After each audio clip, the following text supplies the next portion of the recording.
Hello everyone. आज की class हम स्टार्ट करते हैं। पहला क्वेश्चन है 9th क्लास का, संख्या रेखा पर √2 का स्थान निर्धारण कीजिए। संख्या रेखा पर √2 का स्थान निर्धारण या निरूपित कीजिए। यानी कहने का मतलब हुआ कि √2 को संख्या रेखा पर दिखाना है। आइए इस क्वेश्चन को हम सॉल्व करते हैं। इस क्वेश्चन को हम सॉल्व करेंगे।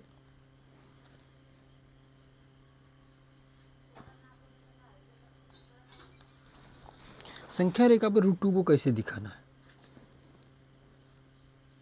थोड़ा ब्रश का साइज हम मोटा कर लेते हैं।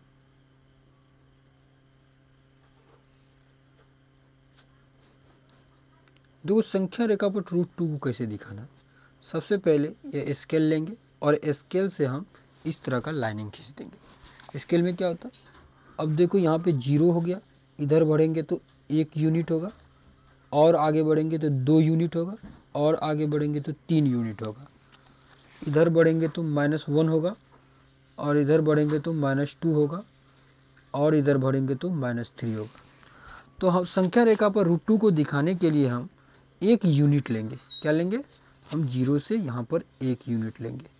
यहाँ पर 1 यूनिट लिए और यहाँ से परपेंडिकुलर खींचेंगे। यहाँ से इस तरह का कंपास से हम काटेंगे और इस तरह ऐसे करके ऐसे होगा। फिर क्या करेंगे, हम 1 यूनिट यहाँ से काटेंगे तो 1 यूनिट यह हो गया और 1 यूनिट यह हो गया, और यहाँ से इसको हम मिला देंगे। तो क्या हो जाएगा कि यह 1 है, यह 1 है, यह क्या हो गया? लंब हो गया। यह 90 डिग्री हो गया, यह बेस हो गया, यह परपेंडिकुलर हो गया, यह हाइपोटेनियस हो गया। कहने का मतलब हुआ कि यह आधार है, यह लंब है, यह कर्ण हो गया। तो क्या हो जाएगा? यह √2 हो जाएगा। यह √2 हो जाएगा। और इसको हम क्या करेंगे, यहाँ से कंपास लेंगे और इसको ऐसे करेंगे। तो यह क्या हो गया? संख्या रेखा पर √2 को हमने क्या किया? निरूपित कर दिया। √2 कैसे आया? तो बेस का आधार, यहाँ मान लो कि कोई P दे देते हैं, P हो गया, यहाँ R देते हैं, ये मान लो कि O है। तो क्या हो जाएगा? OP² plus OP² plus PR² बराबर क्या हो जाएगा? OR²। तो 1 का स्क्वायर 1, 1 का स्क्वायर 1 प्लस 1 बराबर OR²। तो OR का मान कितना निकल जाएगा? OR का मान निकल जाएगा 112√2। तो इस तरह हम संख्या रेखा पर और √2 को निरूपित किया। आइए दूसरा क्वेश्चन में चलते हैं। दूसरा क्वेश्चन क्या है?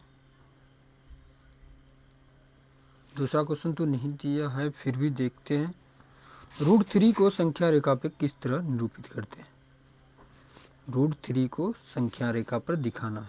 संख्या रेखा पर निरूपित करना है। अब देखो करना है। अब देखो √3 को संख्या रेखा पर हम कैसे निरूपित करेंगे। अब पहले हम √2 को सीख गए थे।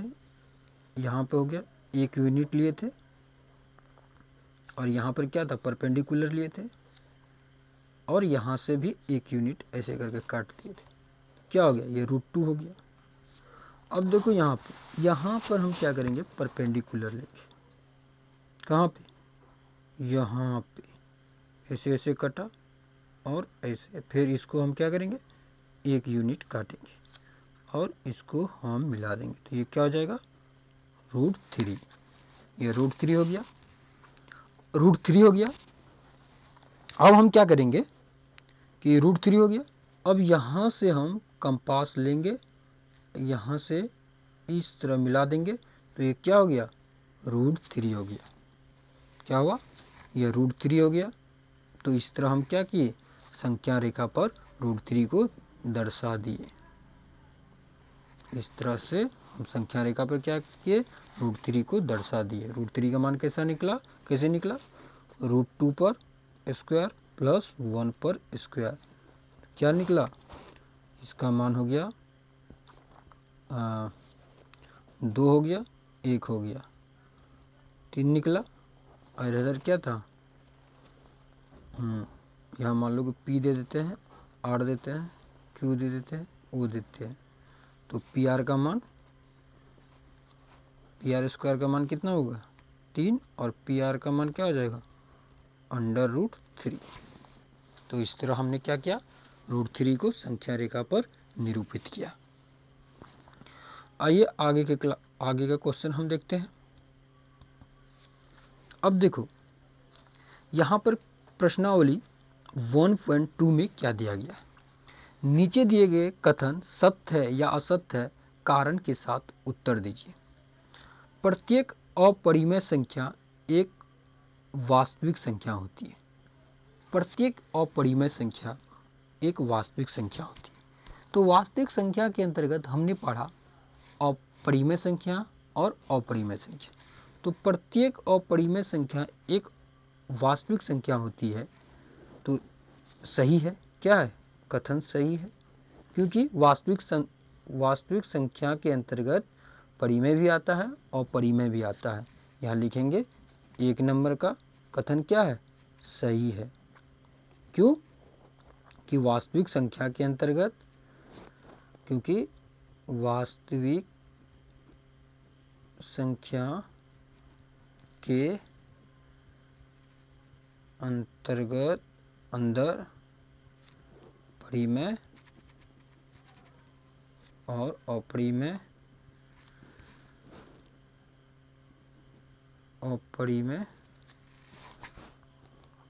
दोनों संख्या आते हैं। क्या आते हैं, दोनों संख्या आते हैं। तो हमने पहला का क्वेश्चन क्या हुआ, प्रत्येक अपरिमेय संख्या एक वास्तविक संख्या होती है, यह एक सही कथन है। दूसरा क्वेश्चन को देखते हैं। दूसरा क्वेश्चन क्या कह रहा है, दूसरा क्वेश्चन को हम लेते हैं। तो दूसरा क्वेश्चन को हम आइए देखते हैं क्या कहता है।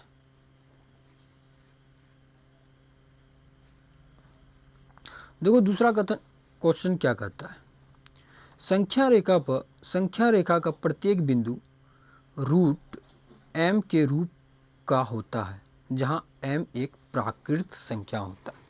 कहने का मतलब हुआ कि संख्या रेखा पर, ये मान लो कि संख्या रेखा पर यह संख्या रेखा पर हो गया, ये √2 हो गया। √2 का मान कितना हो जाएगा 1.144, और √3 का मान कितना हो जाएगा 1.732। कह रहा है कि संख्या रेखा पर प्रत्येक बिंदु √m के रूप का होता है, जहां m एक प्राकृतिक संख्या। यह कथन क्या गलत है। क्यों है, क्योंकि प्राकृतिक संख्या क्या होगा, नेचुरल नंबर, गिनती की संख्या होगा, न कि पॉइंट वाला संख्या आएगा तो गलत हो जाएगा। मान लो कि √m के बदले हम √2 ले सकते हैं, √m के बदले हम √3 ले सकते हैं, तो इनका मान क्या हो जाता है पॉइंट। तो इनका मान इन दोनों के बीच में क्या आ जाएगा 1.142 भी हो सकता है, 1.413 भी हो सकता है, 1.415 भी हो सकता है। तो यह कथन क्या हुआ, गलत हो गया। अब देखिए ये किसका है, ये 2 नंबर का, ये क्या था 2 नंबर का था, 2 नंबर का। अब चलते हैं तीसरा क्वेश्चन। प्रत्येक वास्तविक संख्या एक अपरिमेय संख्या होती है। प्रत्येक वास्तविक संख्या क्या है, एक अपरिमेय संख्या होती है। तो इसको हम देखो, प्रत्येक वास्तविक संख्या एक अपरिमेय संख्या होती है। अब देखो प्रत्येक वास्तविक संख्या के अंतर्गत हमने क्या पढ़ा, प्रत्येक वास्तविक संख्या एक अपरिमेय से। वास्तविक संख्या के अंतर्गत कौन कौन आया, वास्तविक संख्या। तो वास्तविक संख्या के अंतर्गत हमने 2 संख्या पढ़ा था, एक परिमेय और दूसरा अपरिमेय। तो कह रहा कि प्रत्येक वास्तविक संख्या एक अपरिमेय संख्या होती है। तो क्या हुआ, कथन गलत है, क्योंकि वास्तविक संख्या के अंतर्गत परिमेय भी आता है अपरिमेय भी आता है। ये कह रहा है सिर्फ वास्तविक संख्या के प्रत्येक वास्तविक संख्या एक अपरिमेय संख्या होती है। नहीं, प्रत्येक वास्तविक संख्या एक परिमेय संख्या भी होता है, न कि अपरिमेय संख्या। क्योंकि परिमेय संख्या 4/1 यह क्या है, यह क्या है, एक परिमेय संख्या है। यह क्या है, √2, यह एक अपरिमेय संख्या है। तो क्या था, प्रत्येक वास्तविक संख्या एक अपरिमेय संख्या होती है। यह कथन क्या हुआ, यह कथन गलत है।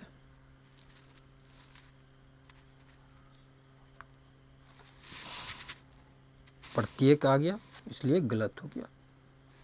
यदि कहता कि वास्तविक संख्या भी एक अपरिमेय संख्या होती है तो सही होता। आइए नेक्स्ट क्वेश्चन में हम चलते हैं।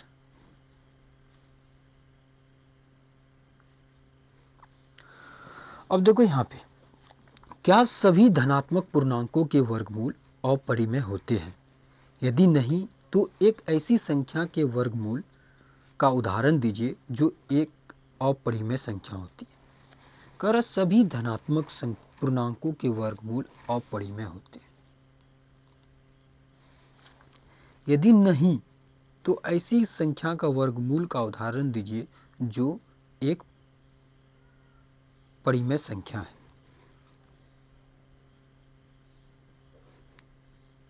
अब देखो यहाँ पे मान लो क्या कर रहा है, क्या सभी धनात्मक पूर्णांकों के वर्गमूल अपरिमेय होते हैं?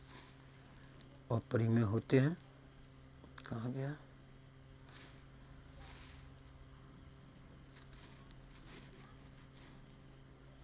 अब देखो क्या है कि क्या सभी धनात्मक पूर्णांकों के वर्गमूल अपरिमेय होते हैं? यदि नहीं तो ऐसी वर्गमूल का उदाहरण दीजिए जो परिमेय। तो हम दे सकते हैं उदाहरण, तो √4, तो √4 का मान कितना हो जाएगा, एक।